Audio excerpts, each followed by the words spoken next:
Hey, I'm Jaafar Jackson, and I'm hanging with Rob on Front Row Live. You just dropped your debut single like not even a month ago, and the views are racking for starters. But you know that the single itself like caught my attention because it's a different sound. It's for example the drum beats that you have on there. It's something we don't hear very often in the music industry. Talk to me about the creative process of Got Me Singing. The creative process for Got Me Singing, it all started with the drums first. The producer, Hardy, he played the drums for me. I loved the rhythm of it, how it made me feel. It was very danceable. So then I went to the keyboard and started adding different chords to it that I thought would sound good with that beat. So I was just messing around with different chords. And then we found a progression that we really liked that matched the drums perfectly. Yeah. And then we had that. Then we went into the booth, and started laying down melodies. I put down like 10 passes of melodies, and we went back and listened to all of them, structured out the song, and that's how it all started. It's crazy. Yeah. That's crazy. So, you didn't even know what you were walking into. Like, this was like, the song was basically creating itself in the studio as you were going through it. Yeah, no, it just happened because when we're in the studio, we like when it happens naturally, when an inspiration or idea just comes. We don't try and force it. Right. So sometimes he can just play a bunch of different instrumental beats or different drum patterns, and I lay down some chords that sound good, and that's how the idea starts. Sick. Yeah. All right, so talk to me about your writing process because I feel like because it's a different kind of sound, like I mentioned, the drums, like I feel like it kind of changes the way that you write the music. Is that safe to say, or is your writing process the same? It's different every time. It can start with the piano, where I'm just laying down chords and melodies, or it can start with just a melody by itself, or it can start with just a drum beat, and then just layering different sounds on top of it. Right. But what I like to do is start with chords and drums at the same time. But it really depends how you feel that day at the studio, because every day is different. Then I love going into the booth and laying down a bunch of different ideas, melodies, sometimes lyrics, if anything comes to my mind.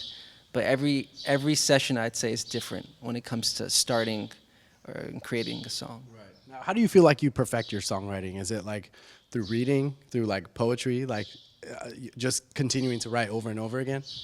I definitely think the more you write, the better. The more practice you have, the better you get at it. Right. And then taking poetry, definitely. I took poetry when I was in middle school for one semester. But I didn't really follow up too much with it. But definitely being in the studio every day when we had a lockout for 3 months helped me with my writing. Right. And going into the booth, laying down a bunch of different melodies, all that definitely helped. Now, I like it's a subtle part in the song, and I actually didn't hear it when I heard it, like just listening through the speakers on my car or just listening through the speakers in my on my laptop. Like I heard it when I put headphones on, but there's like a subtle like like vocals as if you're doing that or someone else is doing that, and it really, I don't know, like that little bit like impacted me. I hear it more towards the end of the song. What kind of inspired that? Well, that actually wasn't a vocal. That's part of the drums, yeah. Dude, it really sounded like a vocal almost. Yeah, I feel like I've been seeing some people thinking it's a vocal, but it's not a vocal. It sounds like it, but it's not. It's part of the drums. Crazy how you can like make it sound like something different. Mm-hmm. Yeah, what's a vocal on the hook is the dum dum. Yeah. That part, the under low layer. Well, on top of the lead vocal, but as far as the drums, there was no like beatboxing in the song. That's crazy. It's all just from the Brazilian funk drums. Yeah, because I definitely like the moment I put those headphones on, like towards the end of the song, like I heard that and I was like, whoa, that's a new vibe. So that was pretty cool. But talk to me about the way you kind of started working with Hardy. Like, what is it about Hardy that you kind of did this whole debut album with? Yeah, so Hardy and I met about 4 years ago. I was introduced to him through a mutual friend. We had one session. I was like 17 years old, 16. I was still very young, getting into it. We recorded one song. Then 3 years went by. Yeah. I reached out back to him because he was living in New York. Then he moved out here. Reached out to him to get back in the studio and to work on a record. So we recorded one record before Christmas. Mm-hmm. Then after the holidays, we got back together, recorded 2 more records. And I loved the direction we were going with it. So then we decide to lock out a studio for 3 months, every day, just creating nonstop as much as we can. And it was just the chemistry. We had um, a very, a very good connection with the music and what we were creating. So I feel like that's why we just kept creating. We didn't let anything distract us. We were just like in a cave for 3 months, just creating nonstop. So that was really cool, just to listen back to what we did, and then that's when we decided what songs would make the album. Because we created almost, I'd say, 20 records. Wow. So we picked 12, and that's what we went with. So I was actually surprised that, first of all, there was a debut single, and then along with the debut single, that same press release talked about the debut album dropping like this year. So, was that an idea you had? Like, did you go into the studio thinking like, I'm gonna drop my debut album, or were you in there specifically just for that single, and then all that magic kind of happened? It's funny that you asked that, because going into the lockout, I didn't think, oh, let's go and create an album. Yeah. I just thought, let's just create until we stop, basically. Yeah. So my intention going into the studio was not, let's focus on this album and create all of these songs for this album. We just create as much music as we can, and then we listen back to it and we're like, oh, we have an album. Like, we have a great body of work. Yeah. And that's how it happened. So talk to me about the songs in this album. Like, do we get the similar vibe to Got Me Singing, or does it range throughout, each song? It ranges, but it all goes together. There's a lot of feel-good stuff on the record. I'm half Colombian, which a lot of people don't know, so there's some Latin sounds in there. But no, I can't wait for people. Yeah, I can't wait for people to hear it. Yeah. Yeah. So back to the single, you also shot the video for it in Brazil. So, talk to me about that experience going out to Brazil to shoot your video, and like, what was that like? Well, the inspiration for wanting to shoot it in Brazil came from the drums of the Got Me Singing, because they're Brazilian funk. Yeah. So we wanted to be true to the sound and go shoot the video where it comes from. Right.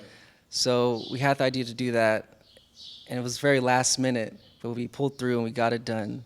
But being in Brazil was an incredible experience for me. It was my first time. The people were very sweet. The scenery is incredible. Yeah. The food is incredible.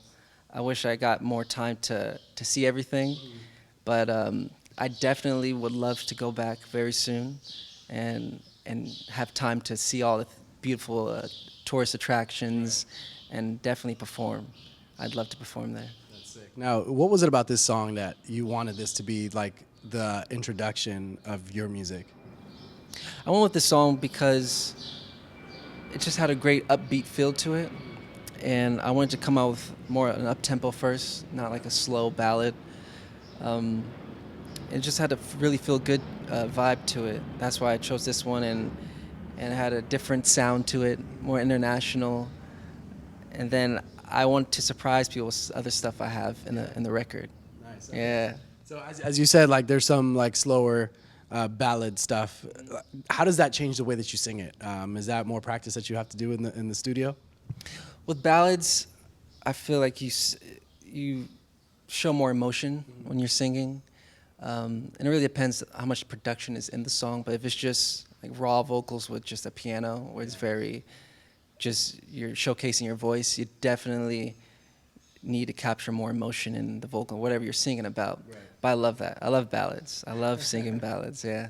What would you say like was the biggest challenge in like creating this album, Famous, that's gonna drop later this summer?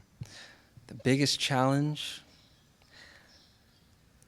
I'd say, picking the songs of what should come out first, or what should come out the second single, or all those decisions, and picking which song should make the album, which ones shouldn't. I think that was the challenge. Yeah. But there really weren't any challenges when creating. When I think about it, it was a fun process. We had a lot of funny moments in the studio. It was very fun, yeah. Now, being the fact that you come from a talented family, like, does that add pressure to you when you're saying like, I'm gonna pursue music? Does that add pressure because you want to find yourself as an artist? You want to find your sound. You want to know what you're all about. Is that something that you kind of had to deal with before actually, working on this music? No, I never think of pressure when I'm creating, because if I did, it would be a big distraction. Yeah. and that'll get in the way of what I'm creating. Right. So when I create music, I just try to have a clear mind and just focus on what I'm doing, whatever I have inspiration for that day. But I never let that get in my mind when in the studio or even out of the studio. My dad, I have him always by my side for support. Yeah. I share what I'm creating with him, and he gives me advice if I can change to be better or anything. So I'm always going to him for advice and little things like that. But he's been there since day one, as being very supportive. That's awesome. Like, how did you go about as far as like discovering what your sound is, though? Like, I feel like that's hard in itself. Like, I have a lot of friends, or even other artists that like that's their biggest struggle. Like, they release a couple songs, and obviously like each song is completely different from the last. So how do you know this is you? Well, it took a while because I started collaborating with different producers and writers at the age of 14, 15. So I went to a lot of different sessions and met a lot of different producers and recording a lot of different music, because I have about in total like up to 50 songs, 50, 60 songs I've recorded even before this project. And a lot of them range from ballads to up-tempo, but different sounding elements to it.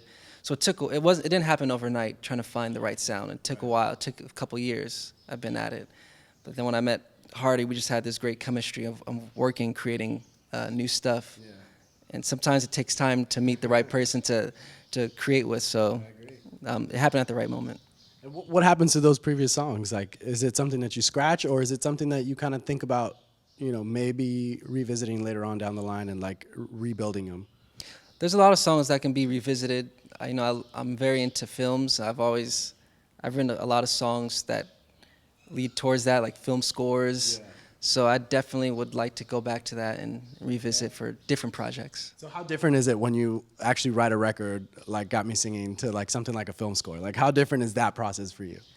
It's different, I'd say, as far as the sounding, just a lot of strings, and then more so it's not the same structure as like a pop record. Yeah. Like the verse, it's way different the way you structure like a film score than a regular record. Right.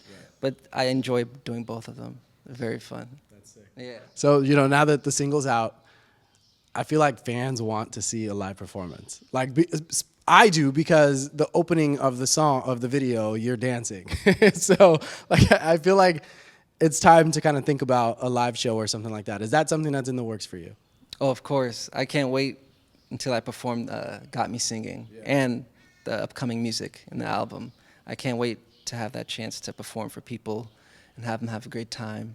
I look forward to that. So some famous dropping later on this summer, maybe later on this year? Yeah, this summer for sure, in August. Okay. And then for those that are not familiar, what is it about music that keeps you going? Like, you've been obviously like trying to create yourself as an artist for a few years now.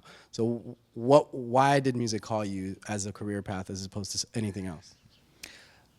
I was into golf at first growing up. I didn't want to be. It's so random. It is random. It's very random. Growing up, I never dreamed of wanting to be an artist. Yeah. I was fully focused on golf, and then my father, he said, I'm gonna give you a song to practice. It's a Jackson 5 song called Touch. So I'm gonna give you a few days to practice it, then I want you to sing it for me.